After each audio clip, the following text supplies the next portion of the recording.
প্রিয় শিক্ষার্থী বন্ধুরা,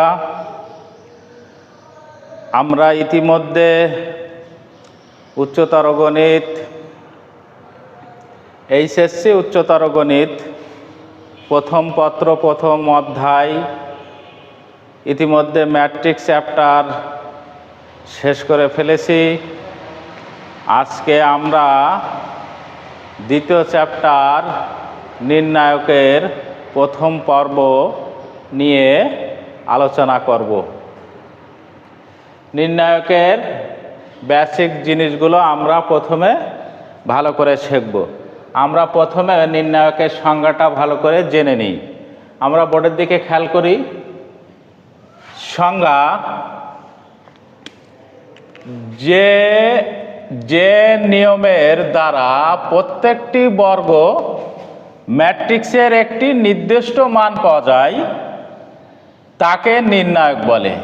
ইহাকে এই চিহ্ন দ্বারা প্রকাশ করা হয়। এখানে একটা কোটেশন দিয়েছি, নির্ণায়কের মান বাস্তব বা জটিল সংখ্যা হতে পারে। যেমন এই যে চিহ্ন, এই চিহ্নটা কিন্তু আমরা মডুলাস বলবো না, বলবো মান। অর্থাৎ এই মান বোঝানো অর্থ হলো এই চিহ্নের ভিতর থেকে যে চিহ্নই থাকুক সেই চিহ্ন সরাসরি বাইর হবে। অর্থাৎ -5 আছে, -5ই মান হিসাবে বাইর হবে। এটা আমাদের খেয়াল রাখতে হবে। তারপরে লিখছি 4i, বাইর হয়েছে 4i। i হলো জটিল সংখ্যা, অর্থাৎ নির্ণায়কের মান বাস্তব বা জটিল সংখ্যা হতে পারে। এটা আমরা মনে রাখব। আরও কিছু কোটেশন দিয়েছি, যেমন পূর্বেই আমি আলোচনা করেছি ম্যাট্রিক্সের, আবারও একটু স্মরণ করিয়ে দিচ্ছি। ম্যাট্রিক্সের নিজস্ব কোনো মান নাই, এটা আমরা সবসময় মনে রাখব।